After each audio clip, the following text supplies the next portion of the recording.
গল্পের ক্যারাভ্যান চ্যানেলে আজ রয়েছে রাজশেখর বসুর লেখা হনুমানের স্বপ্ন। রাম রাজপদে প্রতিষ্ঠিত হইয়া অপ্রতিহত প্রভাবে রাজ্য শাসন ও অপত্য নির্বিশেষে প্রজাপালন করিতে লাগিলেন। কোশল রাজ্য শান্তি ও স্বাস্থ্যের নিলয় হইল। প্রজার গৃহ ধনধান্যে ভরিয়া উঠিল। তস্কর বঞ্চক ও পণ্ডিত মূর্খগণ বৃত্তিনাশ হেতু পলায়ন করিল। দেশে আর্ত পীড়িত নাই, ধর্মাধিকরণে বাদী প্রতিবাদী নাই, কারাগার জনশূন্য। ভিষকগণ রোগীর অভাবে ভোগীর পরিচর্যায় নিযুক্ত হইলেন। বিচারকগণ পরস্পরের ছিদ্র অনুসন্ধানে রত হইয়া অবসর বিনোদন করিতে লাগিলেন। হনুমান এখন অযোধ্যাতেই বাস করেন। রাম তাহার জন্য এক সুরম্য কদলী কাননে সপ্ততল কাষ্ঠভবন নির্মাণ করিয়া দিয়াছেন। মহাবীর তথায় পরম সুখে বাস করিতে লাগিলেন এবং ভক্ত প্রজাবর্গের সমাদরে সর্বাঙ্গীন পরিপুষ্টি লাভ করিলেন। কিন্তু কয়েক মাস পরেই তাহার ভাবান্তর লক্ষিত হইল। অযোধ্যাবাসী উদ্বিগ্ন হইয়া দেখিল পবননন্দন দিন দিন কৃশ হইতেছেন, তাহার কান্তি ম্লান হইতেছে, তাহার আর তেমন স্ফূর্তি নাই। রামের আদেশে রাজবৈদ্যগণ হনুমানের চিকিৎসা করিলেন। বিস্তর অরিষ্ট মোদক রসায়নদের ব্যবস্থা হইল, কিন্তু কোনো উপকার দর্শিল না। ভিষকগণ হতাশ হইয়া বলিলেন, মহাবীরের যে ব্যাধি তাহা আধ্যাত্মিক, ঔষধে সারিবার নয়। অগত্যা বশিষ্ঠ ঋষি হনুমানের মঙ্গল কামনায় এক বিরাট যজ্ঞের উদ্যোগ করিতে লাগিলেন। তখন রাজ্ঞী সীতা হনুমানকে রাজ অন্তঃপুরে ডাকিয়া জিজ্ঞাসা করিলেন, বৎস, তোমার কি হইয়াছে প্রকাশ করিয়া বলো, আমি তোমার মাতৃতুল্য, বলিতে সংকোচ করিও না। মহাবীর কিয়ৎক্ষণ তাহার বাম গ্রীবা কুণ্ডয়ন করিলেন, তাহার পর দক্ষিণ গ্রীবা কুণ্ডয়ন করিলেন। তদনন্তর মস্তক নত করিয়া মৃদুস্বরে কহিলেন, মাতো, আমার গোপন কথা যদি নিতান্তই শুনিতে চাও তবে না বলিয়া উপায় নেই। কিছুদিন পূর্বে আমি স্বপ্নে পিতৃগণকে দেখিয়াছি। তাহারা সুমেরু শিখরে সারি সারি পা ঝুলাইয়া বসিয়া আছেন এবং বিষণ্ণ বদনে নিজ নিজ উদরে হাত বুলাইতেছেন। এই দুঃস্বপ্নের অর্থ আমি বশিষ্ঠপুত্র বামদেবকে জিজ্ঞাসা করিয়াছিলাম। তিনি বলিলেন, হে মহাবীর, ও কিছু নয়, তোমার পিতৃগণ ক্ষুধিত হইয়াছেন। তুমি কদলী দগ্ধ করিয়া শ্রাদ্ধ করো এবং ব্রাহ্মণগণকে ভুরি দক্ষিণা দাও। আমি বামদেবের উপদেশ পালন করিলাম, কিন্তু তাহার পর আবার পিতৃগণ আমাকে স্বপ্নে দর্শন দিলেন। তখন আমার জ্ঞান হইল যে তাহারা ক্ষণিক ব্যবস্থায় তৃপ্ত হইবেন না। আমার মৃত্যুর পর কে তাহাদিগকে পিণ্ড দেবে? লোকে যে বয়সে বিবাহ করিয়া গার্হস্থ্য ধর্ম পালন করে, আমি সেই বয়সে সুগ্রীবের অনুচর হইয়া বানপ্রস্থে কালহরণ করিয়াছি। এখন প্রভু রামচন্দ্রের কৃপায় সুগ্রীব রাজ্য লাভ করিয়াছেন, রাবণ বিনষ্ট হইয়াছে, আমারও অবসর মিলিয়াছে। কিন্তু আমি এখন বার্ধক্যের দ্বার দেশে উপস্থিত। এখন যদি দ্বার পরিগ্রহ করিয়া গৃহী হইতে চাই, তবে লোকে আমাকে ধিক্কার দিবে। হায়, আমার পিতৃঋণ শোধের কি উপায় হইবে? হে দেবী, এই দুশ্চিন্তা আমাকে অহরহ দহন করিতেছে। আমি নিরন্তর পিতৃগণের ম্লান মুখ ও শূন্য উদর দেখিতে পাইতেছি। আমার ক্ষুধা নাই, নিদ্রা নাই, শান্তি নাই। এই বলিয়া হনুমান নীরবে অশ্রুমোচন করিতে লাগিলেন। হনুমানের বচন শুনিয়া দেবী জানকী ঈষৎ হাস্য সহকারে বলিলেন, হে বীর শ্রেষ্ঠ, হে জন্য আর চিন্তা কি? তুমি লোকলজ্জায় অভিভূত হইও না। এই দণ্ডে বিবাহ করিয়া পিতৃগণকে নিশ্চিন্ত করো। তোমার কি এমন বয়স হইয়াছে? আমার পূজ্যপদ শ্বশুর মহাশয় তোমার অপেক্ষাও অধিক বয়সে ভরত জননীকে গৃহে আনিয়াছিলেন। আমি আমার সখীগণকে ডাকিয়া আনিতেছি। তাহারা সকলেই সুরূপা, সুশীলা, সদ্বংশীয়া। তোমার যাহাকে ইচ্ছা পত্নীত্বে বরণ করো। হে কপিপ্রবর, আমি নিশ্চয় কহিতেছি, এই অযোধ্যায় এমন কন্যা নাই যে তোমাকে পতিরূপে পাইয়া ধন্য হইবে না। তুমি তোমার জাতির জন্য কিছুমাত্র কুণ্ঠিত হইও না। আমি অনুরোধ করিলে মহর্ষি বশিষ্ঠ উপনয়ন সংস্কার দ্বারা তোমাকে ক্ষত্রিয় বানাইয়া দিবেন। অথবা যদি মানবীতে তোমার অভিরুচি না থাকে, তবে কিষ্কিন্ধায় গমন করো এবং একটি পরমা সুন্দরী বানরীর পানি গ্রহণ করিয়া সত্তর অযোধ্যায় ফিরিয়া আসিও। তোমার পত্নীর নাম যাহাই হোক, আমি তাহাকে হনুমতি বলিব এবং এই রাজপুরীর বধূগণ মধ্যে সাদরে গ্রহণ করিব। তখন হনুমান প্রফুল্ল হইয়া কহিলেন, জনকনন্দিনী, তোমার জয় হোক। আমি কৌলিন্য ভঙ্গ করিব না, বানরে বিবাহ করিব এবং শ্রীরামচন্দ্রের অনুমতি লইয়া অদ্বৈ কিষ্কিন্ধা যাত্রা করিব। হনুমান নানা গিরি নদী বনভূমি অতিক্রম করিয়া দণ্ডকারণ্যে উপস্থিত হইলেন। তখন অপরাহ্ন, সূর্যাস্তের বিলম্ব নাই। মহাবীর এক শালমলি তরুর শাখায় বসিয়া বিশ্রাম করিতে লাগিলেন এবং চতুর্দিকে চাহিয়া দেখিলেন নিকটে কোথাও রাত্রিবাসীর উপযুক্ত আশ্রয় আছে কিনা। সহসা অদূরে একটি সুবৃহৎ পর্ণগৃহ নয়নগোচর হইল। হনুমান বৃক্ষ হইতে নামিয়া সেই গৃহে উপস্থিত হইয়া দেখিলেন তাহার অভ্যন্তর পরিপাটি রূপে সজ্জিত। ভূমিতে কোমল তৃণরাশির উপর মসৃণ মৃগচর্মের আস্তরণ, এক কোণে স্তূপীকৃত সুপক্ক আম্র পনস রম্ভাদি ফল, অন্য কোণে চন্দন কাষ্ঠের মঞ্চের উপর রাজোচিত বসন, উত্তরীয় উষ্ণীষ প্রভৃতি পরিচ্ছদ এবং বিবিধ প্রসাধন দ্রব্য, প্রাচীর গাত্রে লম্বিত একটি সুরম্য পরিব্যাদিনী বীণা। হনুমান সমস্ত নাড়িয়া চাড়িয়া দেখিয়া সহর্ষে কহিলেন, আহা, নিশ্চয়ই স্বর্গস্থ পিতৃগণ আমার প্রতি স্নেহবশে এই উপহার সামগ্রী প্রেরণ করিয়াছেন। তাহাদের প্রীতির নিমিত্ত আমি এখনই এই পরিচ্ছদ ধারণ করিব এবং রাত্রিকালে এই উপাদেয় ভোজ্য সকল আহার করিব। এই বলিয়া হনুমান সেই বিচিত্র বসন উত্তরিয়াদি পরিধান করিলেন এবং মস্তকে উষ্ণী স্থাপন করিয়া অতিশয় শোভমান হইলেন। তাহার পর শয্যায় উপবেশন করিয়া ভাবিলেন, এখনো বেলা অবসান হয় নাই, ভোজনের বিলম্ব আছে, ততক্ষণ আমি এই বীণা বাজিয়ে দেখি। মহাবীর সাবধানে বীণাটি পারিলেন, কিন্তু বাদ্যের উপক্রম করিতেই তাহার প্রবল অঙ্গুলি স্পর্শে সমস্ত তার ছিঁড়িয়া গেল।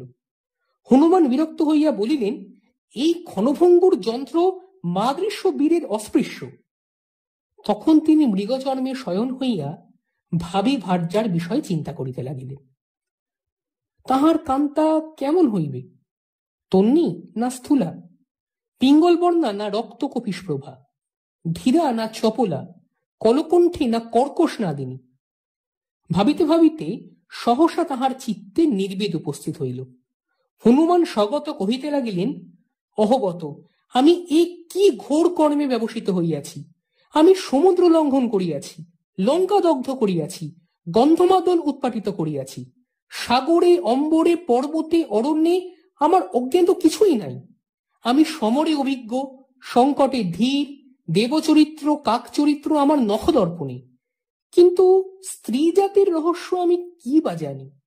এই অদ্ভুত প্রাণীর গুম্ফ নাই, শ্বশ্রু নাই, বল নাই, বুদ্ধি নাই, অথচ দেখো ইহারা শিশুকে স্তন্যদান করে, কিন্তু আমরা তাহা পারি না। ইহারা অকারণে হাস্য করে, অকারণে ক্রন্দন করে, তুচ্ছ মুক্তা প্রবাল ইহাদের প্রিয়। সন্তান পালন ও নিরর্থক বস্তু সংগ্রহই একমাত্র কার্য। ঈদৃশী কোমলাঙ্গী মসৃণ বদনী পয়স্বিনী শিশুপালিনী ভার্যার সহিত আমি কিরূপ ব্যবহার করিব? যদি সে আমার প্রিয় কার্য করে, তবে কি মস্তকে উত্তোলন করিয়া সমাদর করিব? যদি অবাধ্য হয়, তবে কি চপেটা খাতে বিনীত করিব? বানর ধর্মশাস্ত্রে এরূপ বিবিধ শাসনের বিধান আছে বটে, কিন্তু মানবশাস্ত্র কি বলে? হনুমান এইরূপ চিন্তা করিতেছেন। এমন সময় সেই পর্ণগৃহের দ্বার দেশে এক সুদর্শন যুবা পুরুষের আবির্ভাব হইল।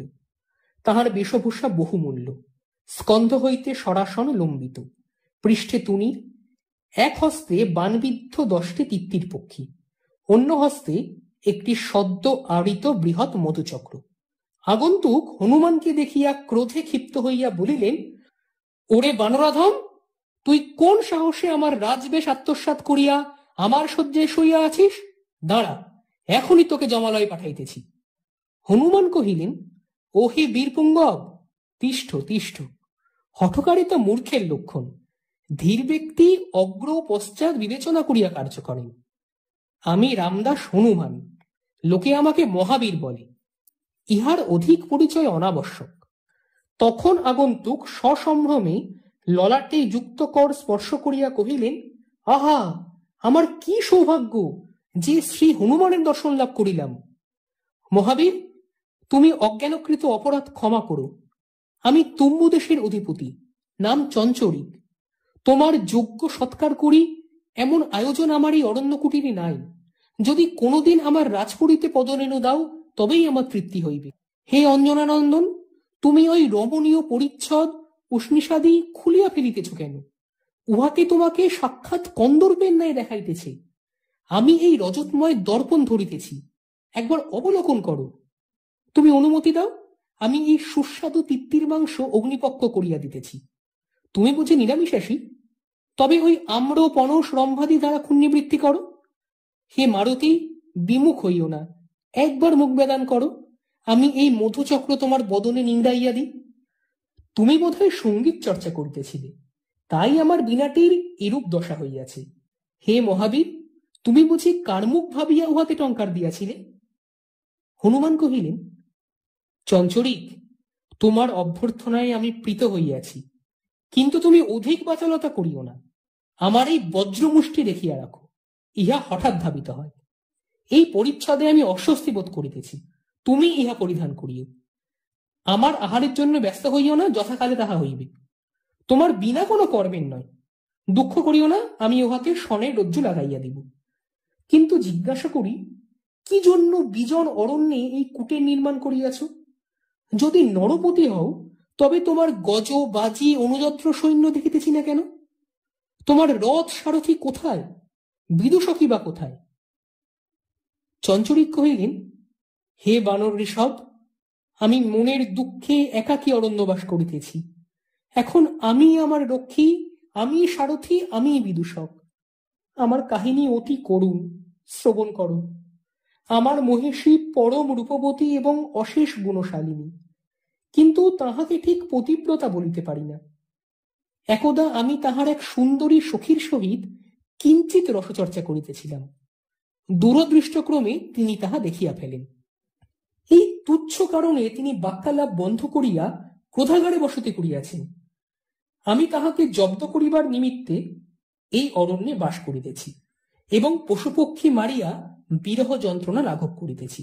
হে পবননন্দন, এখন আমার দৃঢ় ধারণা হইয়াছে যে এক ভার্যা অশেষ অনর্থের মূল। শাস্ত্র যথার্থই বলিয়াছে, অল্পে সুখ নাই, ভূমাতেই সুখ। শুনিয়াছি এই অরণ্যে মহাতপা লোমসমুনি বাস করেন। নারী জাতিকে বসে রাখিবার উপায় তিনি সম্যক অবগত আছেন, কারণ তাহার 100 পত্নী। আমি স্থির করিয়াছি তাহাকে গুরুত্বে বরণ করিব। আমার কথা সমস্ত বলিলাম, এখন তুমি কি জন্য অযোধ্যা ত্যাগ করিয়া এখানে আসিয়াছ শুনিতে ইচ্ছা করি। রামচন্দ্র কি পূর্ব উপকার বিস্তৃত হইয়া তোমার অনাদর করিয়াছেন? হনুমান কহিলেন, সাবধান, তুমি রাম নিন্দা করিও না। আমি কিষ্কিন্ধায় যাইতেছি, সেখানে দ্বার পরিগ্রহ করিয়া বধূর সহিত অযোধ্যায় ফিরিব। তোমার উপর আমার প্রীতি জন্মিয়াছে, অতএব মনের কথা খুলিয়া বলি। হে চঞ্চরিক, আমি স্ত্রীতত্ত্ব অবগত নহি, কেবল পিতৃঋণ পরিশোধের নিমিত্তই এই দূঢ় সংকল্প করিয়াছি। তোমার দাম্পত্য কাহিনী শুনিয়া আমার চিত্ত সংশয়াকুল হইয়াছে। চঞ্চরিক হাস্য করিয়া কহিলেন, হে হনুমান, ভয় নাই। তুমি যখন গন্ধমাদন বহন করিয়াছ তখন ভার্যার ভারও বহিতে পারিবে। আমি তোমাকে সমস্তই শিখাইয়া দিব। সম্প্রতি কিছু সার গর্ভ উপদেশ দিতেছি, শ্রবণ করো। পুত্রার্থে ভার্যা করা অতি সহজ কর্ম, কিন্তু যদি প্রেমের জন্য ভার্যা করিতে হয় তবে স্ত্রী চরিত্রে অভিজ্ঞতা আবশ্যক। নিজ স্ত্রী সলজ্জা হইবে এবং পরস্ত্রী নির্লজ্জা হইবে, ইহাই রসজ্ঞজনের কাম্য। তোমার রামরাজ্যের কথা অবগত নহি, কিন্তু সংসারে এই শুভ সমন্বয় কদাচিৎ দৃষ্ট হয়। অতএব হনুমান কহিলেন, ওহে চঞ্চরিক, তুমি ক্ষান্ত হও, অগ্রে নিজ সমস্যার সমাধান করো, তাহার পর আমাকে উপদেশ দিও। সন্ধ্যা উত্তীর্ণ হইয়াছে, এখন ভোজনের আয়োজন করিতে পারো। কুটির দ্বার বন্ধ করিয়া দাও, বনভূমির শীতল বায়ু আর আমার তেমন সহ্য হয় না।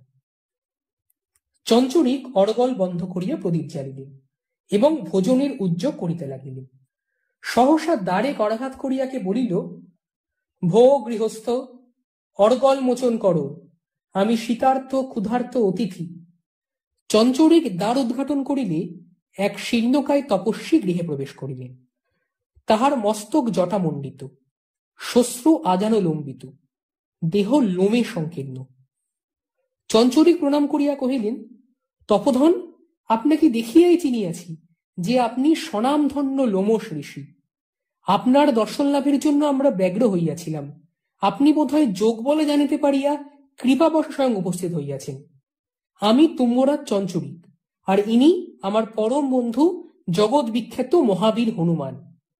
এই কবিপ্রবর দ্বার পরিগ্রহের নিমিত্ত কিষ্কিন্ধায় যাইতেছেন, কিন্তু সহসা ইহার চিত্ত সংশয়াকুল হইয়াছে। আমার অবস্থাও ভালো নয়। আমার একটি ভার্যা আছেন বটে, কিন্তু আমি বৈচিত্র্যের পিপাসু। ভূমার আস্বাদ লইতে আমার অত্যন্ত বাসনা হইয়াছে। হে ঋষিশ্রেষ্ঠ, শুনিয়াছি দাম্পত্য তত্ত্বে আপনার জ্ঞানের কোনো পরিসীমা নাই। আপনার জন্য এই পক্ষী মাংস সুলপক্ষ করিয়া দিতেছি, আপনি ততক্ষণ কিঞ্চিত সৎপরামর্শ দিন। ইত্যবসরে মহর্ষি লোমশ একটি অতিকায় পনস টোড়ে তুলিয়া তাহার সুপক্ক কোষ সকল ক্ষিপ্র হস্তে বদনে নিক্ষেপ করিতেছিলেন। এখন ভোজন সমাপ্ত করিয়া কহিলেন, পবননন্দন চিরজীবী হও, তুম্বরাজ তোমার জয় হোক। এখন আমি কিঞ্চিত সুস্থ বোধ করিতেছি। অষ্টাহ কাল আমার আহার নিদ্রা নাই। আমি গৃহচ্যুত কৌপিন মাত্র সম্বল। সরাসনে ঝুটিতে জারোপণ করিয়া চঞ্চরিক কহিলেন, প্রভু, কোন দুরাচার রাক্ষস আপনার আশ্রম লুণ্ঠন করিয়াছে? অনুমতি দিন, এই দণ্ডে তাহাকে বধ করিব। আহা, আপনার সকল পত্নী কি অপহৃত হইয়াছেন? মহাবীর, অবাক হইয়া ভাবিতেছ কি? গাত্রোত্থান করো, আবার তোমাকে স্বর্গ লঙ্ঘন করিতে হইবে। বিভীষণকে ছাড়িয়া দিয়া ভালো করো নাই। লোমশ কহিলেন, তোমরা ব্যস্ত হইও না, আমার ইতিহাস শ্রবণ করো। পূর্বে এই দক্ষিণা পথে 12 বর্ষ ব্যাপী অনাবৃষ্টি হইয়াছিল। তাহার প্রতিকার কল্পে 100 জন নরপতি আমার শরণাপন্ন হন। তাহাদের রাজ্যের হিতার্থে আমি এক বিরাট যজ্ঞের অনুষ্ঠান দ্বারা সুবৃষ্টি আনয়ন করি। কৃতজ্ঞ নরপতিগণ দক্ষিণা স্বরূপ তাহাদের 100 কন্যা আমাকে সম্প্রদান করেন এবং ভরণ পোষণের যথোচিত ব্যবস্থাও করেন। আমি এই রাজনন্দিনীগণের বাসের নিমিত্ত আমার তপবনে 100 গৃহ নির্মাণ করিয়া দিয়াছি। চঞ্চরিক জিজ্ঞাসিলেন, মুনিবর, আপনার তপবনে ক্রোধাগার আছে তো? লোমশ কহিলেন, প্রত্যেক গৃহই ক্রোধাগার। হতভাগিনীগণ নিরন্তর কলহ করে। তাহাদের গৃহকর্ম নাই, পতিসেবা নাই, ব্রত পূজা নাই। আমি আদর করিয়া তাহাদের প্রথমা, দ্বিতীয়া ইত্যাদি ক্রমে নবনবতিতমী, শততমী ইত্যাদি পর্যন্ত নাম রাখিয়াছি, কিন্তু তাহারা পরস্পরকে মুশিকা, চর্মচটিকা, পেচকি, ছুছুন্দরী প্রভৃতি ইতর নামে সম্বোধন করে এবং আমাকে ভল্লুক বলে। আমি উত্তক্ত হইয়া পলায়ন করিয়াছি। এখন সে ব্যাপিকাগণ যত ইচ্ছা কলহ করুক। হে রাজন, তুমি কি ভূমার আশ্বাদ চাও? তবে আমার আশ্রমে যাও। শ্রী হনুমানও তথায় পত্নী নির্বাচন করিতে পারিবেন। আমি আর সেখানে ফিরিতেছি না। এখন এই বৃদ্ধ বয়সে আমি শান্তি চাই এবং আর একটি বিবাহ করিয়া এক পত্নীর যে সুখ তাহাই উপলব্ধি করিতে চাই। লোমশ মুনির বচন শুনিয়া হনুমান কিয়ৎক্ষণ হতভম্ব হইয়া রহিলেন। তাহার পর প্রকৃতিস্থ হইয়া কহিলেন, হে তপোধন, প্রণিপাত করি। হে চঞ্চরিক, তোমার মনস্কামনা পূর্ণ হোক। এখন বিদায় দাও, আমি সুগ্রীবের নিকট চলিলাম। চঞ্চরিক ব্যস্ত হইয়া কহিলেন, সে কি, এই গভীর রজনীতে অরণ্য পথে কোথায় যাইবে? অন্তত প্রভাত পর্যন্ত এখানে বিশ্রাম করো। হনুমান কর্ণপাত করিলেন না। কিষ্কিন্ধায় এক সুরম্য উপবনে নল, নীল, গয়, গবাক্ষ প্রভৃতি মিত্রগণের সহিত বসিয়া বানররাজ সুগ্রীব নারিকেল ভক্ষণ করিতেছিলেন। এমন সময় হনুমান আসিয়া তাহাকে অভিবাদন করিলেন। সুগ্রীব রাজোচিত গাম্ভীর্য সহকারে কহিলেন, মহাবীর, কি মনে করিয়া? আমি এখন রাজকার্যে ব্যস্ত আছি, অবসর নাই। অন্যকালে তোমার বক্তব্য শুনিব। হনুমান কহিলেন, হে বানরাধীপ, আমি এক বিশেষ প্রয়োজনে তোমার সাহায্য প্রার্থী হইয়া আসিয়াছি। সুগ্রীব কহিলেন, কিষ্কিন্ধায় তোমার সুবিধা হইবে না। তোমার অরণ্য সম্পত্তি যাহা ছিল সমস্তই অঙ্গদ বাবাজি দখল করিয়াছেন। ফিরিয়া পাইবার আশা নাই। আমারও এখন অত্যন্ত অভাব চলিতেছি। তোমাকে কিছুই দিতে পারবো না। অযত্ন ছাড়িলে কেন? ফিরিয়া গিয়া তোমার প্রভু রামচন্দ্রকে নিজ প্রার্থনা জানাও, তিনি অবশ্যই একটা বিহিত করিবেন। রাঘব তো মন্দ লোক নহেন। হনুমান কহিলেন, ওহে সুগ্রীব, তোমার চিন্তা নাই। আমি পূর্ব সম্পত্তি চাহি না, তোমার রাজ্যের ভাগও চাহি না। প্রভু রামচন্দ্রের কৃপায় আমার কোনো অভাবই নেই। আমি বিবাহ করিবার জন্য এখানে আসিয়াছি, কিন্তু এই অনভ্যস্ত ব্যাপারে আমি সংশয়ান্বিত হইয়াছি। তুমি সৎ পরামর্শ দাও। সুগ্রীব তখন অত্যন্ত প্রীত হইয়া কহিলেন, হে শরীরবর, তোমার সংকল্প অতিশয় সাধু। এতক্ষণ বাজে কথা বলিতেছিলে কেন? ওই সুকোমল বৃক্ষ শাখায় গবেষণ করো, কিঞ্চিত নারকেলোদক পান করিয়া স্নিগ্ধ হও। হে ভ্রাত, আমি সর্বদাই তোমার হিত কামনা করিয়া থাকি। কেবলই ভাবি, আহা, আমাদের হনুমান সংসারী হইল না। তুমি বিবাহের জন্য কিছুমাত্র চিন্তা করিও না, উহা অতি সহজ কর্ম। দেখো, আমি ৭৮ সহস্র ভাটজায় পরিবৃত হইয়া পরমানন্দে কাল যাপন করিতেছি। হনুমান কহিলেন, তুমি এই পত্নীপুঞ্জ শাসনে রাখো কি করিয়া? তাহারা কলহ করে না? তোমাকে বাক্যবাণী পীড়িত করে না? সুগ্রীব সহস্যে কহিলেন, সাধ্য কি? আমি কদলী বলকল দ্বারা তাহাদের ওষ্ঠাধর বাঁধিয়া রাখি, কেবল প্রেমালাপকালে খুলিয়া দিই। যাহা হোক, তোমার ভয় নাই। আপাতত তুমি একটিমাত্র পত্নী গ্রহণ করো, পরে ক্রমে ক্রমে সংখ্যা বৃদ্ধি করিও। আমি বলি কি, তুমি অন্যত্র চেষ্টা না করিয়া শ্রীমতীর তারাকে বিবাহ করো। আমার আর তাহাকে প্রয়োজন নাই। তিনি প্রবীণা এবং পতিসেবায় পরিপক্কা। তাহাকে লাভ করিয়া তুমি নিশ্চয়ই সুখী হইবে। হনুমান কহিলেন, তুমি তারাদেবীর নাম করিও না, উনি আমার নমস্য। সুগ্রীব কহিলেন, বটে, অযোধ্যায় থাকিয়া তোমার মতিগতি বিগড়াইয়াছে দেখিতেছি। আচ্ছা, তুমি আরেকবার চেষ্টা করিতে পারো। এই কিষ্কিন্ধার দক্ষিণে কিচ্চট দেশ আছে, তাহার অধিপতি প্লবঙ্গম অপুত্রক অবস্থায় লোকান্তর গমন করিয়াছেন। এখন তাহার দুহিতা চিলিম্পা রাজ্য শাসন করিতেছেন। এই বানরী অতিশয় লাবণ্যবতী, বিদুষী ও চতুরা। আমি বিবাহের প্রস্তাব সহ দূত পাঠাইয়াছিলাম, কিন্তু লাঙ্গুল কর্তন করিয়া চিলিম্পা তাহাকে বিদায় দিয়াছে। নল, নীল, গয়, গবাক্ষ ইহারাও প্রেম নিবেদন করিতে তাহার কাছে একে একে গিয়াছিলেন, কিন্তু সকলেই ছিন্ন লাঙ্গুল লইয়া ফিরিয়া আসিয়াছেন। এই দুর্বিনীতা বানরীর উপর আমার লোভ আক্রোশ উভয়ই আছে, কিন্তু আমার অবসর নাই, নতুবা স্বয়ং অভিযান করিয়া তাহাকে ধরিয়া আনিতাম। এখন তুমি যদি তাহাকে জয় করো, তবে আমার ক্ষোভ দূর হইবে, তোমারও পত্নী লাভ হইবে। হনুমান কিয়ৎক্ষণ চিন্তা করিয়া কহিলেন, তাহাই হোক, আমি এখনই কিচ্চর দেশে যাত্রা করিতেছি। হনুমান কিচ্চর রাজ্যে উপস্থিত হইলেন। তাহার বিশাল বপু দেখিয়া প্রজাগণ সভয় পথ ছাড়িয়া দিল এবং চিলিম্পাকে সংবাদ দিল, হে রাজনন্দিনী, আর রক্ষা নাই, এক পর্বতাকার বীর বানর তোমার রাজ্য আক্রমণ করিয়াছে। চিলিম্পা কহিলেন, ভয় নাই, এমন অনেক বীর দেখিয়াছি, তাহাকে ডাকিয়া আনো। হনুমান এক মনোরম কুঞ্জবনে আনিত হইলেন। চিলিম্পা তথায় সখীগণে পরিবৃত হইয়া বসিয়া আছেন। তাহার কর্ণে রক্ত প্রবাল, কণ্ঠে কপর্দকমালা, হস্তে লীলা কদলী। হনুমান মুগ্ধ হইয়া ভাবিতে লাগিলেন, আহা, সুগ্রীব যথার্থই বলিয়াছেন, এই তরুণী বানরী পরমা সুন্দরী। ইহাকে দেখিবা মাত্র আমার চিত্ত চঞ্চল হইয়া উঠিল, সংশয় দূর হইল। ইহাকে যদি লাভ করিতে না পারি, তবে জীবনই বৃথা। ঈষৎ হাস্যে কুন্দদন্ত বিকশিত করিয়া চিলিম্পা কহিলেন, হে বীরবর, তুমি কি হেতু বিনা অনুমতিতে আমার রাজ্যে প্রবেশ করিয়াছ? তুমি কে? কোথা হইতে আসিয়াছ? কি চাও? সমস্ত প্রকাশ করিয়া বলো, আমি তোমাকে অভয় দিলাম। হনুমান উত্তর দিলেন, হে প্লবঙ্গম নন্দিনী, আমি রামদাস হনুমান অযোধ্যা হইতে আসিয়াছি। তোমার পাণিগ্রহণ করিয়া আবার অযোধ্যায় ফিরিতে চাই। আমিও তোমাকে অভয় দিতেছি।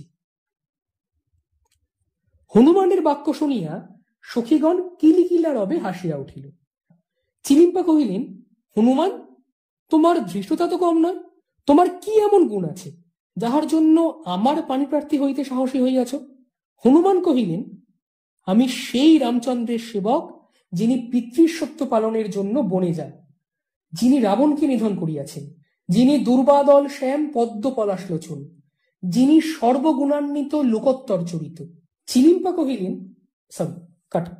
হনুমান কহিলেন, আমি সেই রামচন্দ্রের সেবক, যিনি পিতৃসত্য পালনের জন্য বনে যান, যিনি রাবণকে নিধন করিয়াছেন, যিনি দুর্বাদল শ্যাম পদ্ম পলাশলোচন, যিনি সর্বগুণান্বিত লোকোত্তর চরিত। চিলিম্পা কহিলেন, হে রামদাস, তুমি কি রামচন্দ্রের সম্বন্ধ করিতে আসিয়াছ? হনুমান জিহ্বা দংশন করিয়া কহিলেন, আমার প্রভু একদার নিষ্ঠ, জনকতনেয় সীতা তাহার ভার্যা, যিনি মূর্তি কমলা, যাহার তুলনা ত্রিজগতে নাই, আমি নিজের জন্যই তোমার কাছে আসিয়াছি। চিলিম্পা কহিলেন, তবে নিজের কথাই বলো। হনুমান কহিলেন, নিজের কীর্তি নিজে বলা ধর্মবিরুদ্ধ, কিন্তু পণ্ডিতগণের মুখে শুনিয়াছি শত্রু ও প্রিয়ার নিকট আত্মগৌরব কথনে দোষ নাই, অতএব বলিতেছি, শ্রবণ করো। আমি সাগর লঙ্ঘন করিয়াছি, গন্ধমাদন উৎপাদিত করিয়াছি, ভগবান ভানুকে কক্ষপটে রুদ্ধ করিয়াছি, এই দেখো স্ফোটকের চিহ্ন। আমি 7 লক্ষ রাক্ষস বধ করিয়াছি, রাবণের মস্তকে চপেটাঘাত করিয়াছি, তাহার রথচূড়া চর্বণ করিয়াছি, এই দেখো একটি দন্ত ভাঙিয়া গিয়াছে। চিলিম্পা কহিলেন, হে মহাবীর, তোমার বচন শুনিয়া আমার পরম প্রীতি জন্মিয়াছি, কিন্তু স্ত্রীজাতি কেবল বীরত্ব চাহে না, তোমার কান্তগুণ কি কি আছে? তুমি নৃত্যগীত জানো, কাব্য রচিতে পারো? হনুমান কহিলেন, ওই চিলিম্পে, রাবণ বধের পর আমি অধীর হইয়া একবার নৃত্যগীতের উপক্রম করিয়াছিলাম, কিন্তু নল নীল প্রভৃতি বানরগণ আমাকে উপহাস করে, তাহাতে আমি নিরস্ত হই। সুমিত্রানন্দন তখন আমাকে বলেন, মারতী, তুমি ক্ষুব্ধ হইও না, তুমি যাহা করো তাহাই নৃত্য, যাহা বলো তাহাই গীত, যাহা না বলো তাহাই কাব্য, ইতর জনের বুঝিবার শক্তি নাই। চিলিম্পা তাহার করধৃত কদলীগুচ্ছ লীলা সহকারে দংশন করিতে করিতে কহিলেন, হে পবননন্দন, তুমি প্রেমতত্ত্বের কতদূর জানো? তুমি কোন জাতীয় নায়ক? ধীরোদাত্ত, ধীরোদ্ধত, প্রশান্ত না ললিত? তুমি কি করিয়া আমার মনোরঞ্জন করিবে? কি করিয়া আমার মানভঞ্জন করিবে? আমি যদি গজমুক্তার হার কামনা করি, তবে তুমি কোথায় পাইবে? যদি রাগ করিয়া আহার না করি, তবে কি করিবে? হনুমান ভাবিলেন, এই বিধক্তা বানরে এইবার আমাকে সংকটে ফেলিল, ইহার প্রশ্নে কি উত্তর দিব? যাহা হোক, আমি অপ্রতিভ হইব না। হে সুন্দরী, তোমাকে দেখিয়ে আমার চিত্ত চঞ্চল হইয়াছে, প্রেমতত্ত্বের ইহাই আমার প্রথম জ্ঞান। তুমি চিন্তা করিও না, কিষ্কিন্ধাপতি সুগ্রীব আমার অগ্রজ তুল্য, তিনি আমাকে সমস্ত শিখাইয়া দিবেন। তুম্বরাজ চঞ্চুরিক আমার বন্ধু, তিনিও আমাকে জ্ঞান দান করিবেন। তুমি যদি মুক্তাহার কামনা করো, তবে জানকীর নিকট চাহিয়া লইব। যদি আহার না করো, তবে এই লৌহ কঠোর অঙ্গুলি দ্বারা তোমাকে খাওয়াইব। হে প্রিয়ে, আর বিলম্ব করিও না, আমার সহিত চলো। সীতা তোমাকে হনুমতি নাম দিয়াছেন, তিনি তোমাকে বরণ করিবার জন্য অযোধ্যায় প্রতীক্ষা করিতেছেন।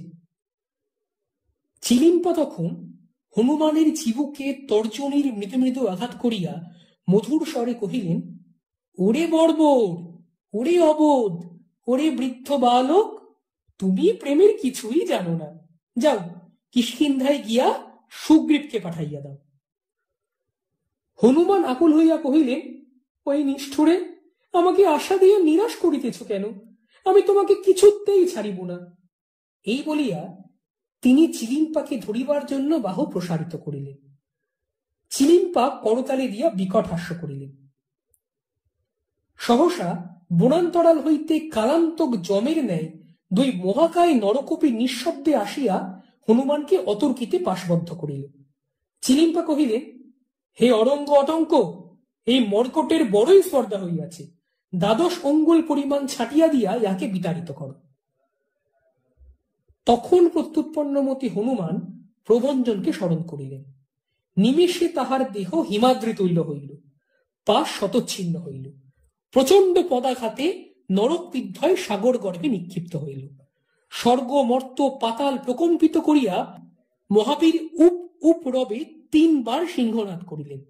তাহার পর চিলিম্পার কেশ গ্রহণ পূর্বক জয় রাম বলিয়া ঊর্ধ্বে লম্ফ দিলেন। ঝঞ্ঝাবাহিত মেঘের ন্যায় হনুমান শূন্য মার্গে ধাবিত হইতেছেন।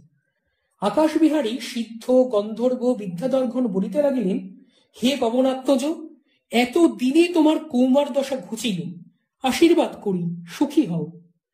দিগ্বধূগণ ছুটিয়া আসিয়া বলিল, হে অঞ্জনানন্দন, মুহূর্তের তরে গতি সংবরণ করো, আমরা নববধূর মুখ দেখিব। হনুমান হুঙ্কার করিলেন। গগনচারীগণ ভয়ে মেঘ অন্তরালে পলায়ন করিল। দিগ্বধূগণ দিগ্বিধিকে বিলীন হইল। চিলিম্পা কাতর কণ্ঠে কহিলেন, হে মহাবীর, আমার কেশ ছাড়িয়া দাও, বড়ই লাগিতেছে, বরং আমাকে পৃষ্ঠে নতুবা বক্ষে ধারণ করো। হনুমান বলিলেন, চুপ। চিলিম্পা কহিলেন, হে প্রাণবল্লভ, আমি একান্ত তোমারই। হে অরসিক, তুমি কি পরিহাস বুঝিতে পারো নাই? আমি যে তোমা বই আর কাহাকেও জানি না। হনুমান পুনরূপে বলিলেন, চুপ। নিম্নে কিষ্কিন্ধা দেখা যাইতেছে। সুগ্রীব স্বল্পতোয়া তুঙ্গভদ্রার গর্ভে অষ্টাধিক সহস্র পত্নী সহ জলকেলি করিতেছেন। হনুমান মুষ্টি উন্মুক্ত করিলেন। অব্যর্থ লক্ষ্য বানরে ঘুরিতে ঘুরিতে সুগ্রীবের স্কন্ধে নিপতিত হইল। ভারমুক্ত হইয়া হনুমান দ্বিগুণ বেগে ধাবিত হইলেন। পঞ্চবটী, জনস্থান, চিত্রকূট, প্রয়াগ, শৃঙ্গবের, অবশেষে অযোধ্যা। সীতা সবিস্ময়ে বলিলেন, এ কি বৎস, সংবাদ দাও নাই কেন? আমি নগরী সুসজ্জিত করিতাম, বাদ্যভাণ্ড প্রস্তুত রাখিতাম। হনুমতি কই? হনুমান অবনত মস্তকে বলিলেন, মাতো, হনুমতিকে পাই নাই। আমি এক সামান্য বানরে হরণ করিয়া সুগ্রীবকে দান করিয়াছি। হে দেবী, বিধাতা আমার এই বিশাল বক্ষে যে ক্ষুদ্র হৃদয় দিয়াছেন, তাহা তুমি ও রামচন্দ্র পরিপূর্ণ করিয়া বিরাজ করিতেছ। দ্বারাপুত্রের স্থান নাই। সীতা বলিলেন, বৎস, পিতৃঋণ শোধের কি ব্যবস্থা করিলে? হনুমান মস্তকে করাঘাত করিয়া বলিলেন, হা হা পাষণ্ড, আমি সে কথা ভুলিয়াই গিয়াছিলাম। জননী, তুমি এই বর দাও, যেন অমর হইয়া চিরকাল পিতৃগণের পিণ্ডদোকের বিধান করিতে পারি। সীতা বলিলেন, বৎস, তাহাই হোক। তখন হনুমান পরিতুষ্ট হইয়া বিশাল বক্ষ প্রসারিত করিয়া ভুজোদ্দয় ঊর্ধ্বে তুলিয়া বজ্র নির্ঘোষে বলিলেন, জয় সীতারাম। রাজশেখর বসুর লেখা হনুমানের স্বপ্ন গল্পটি শুনলেন। পরবর্তী পর্বে আবার নতুন গল্প। ততদিনের জন্য ধন্যবাদ।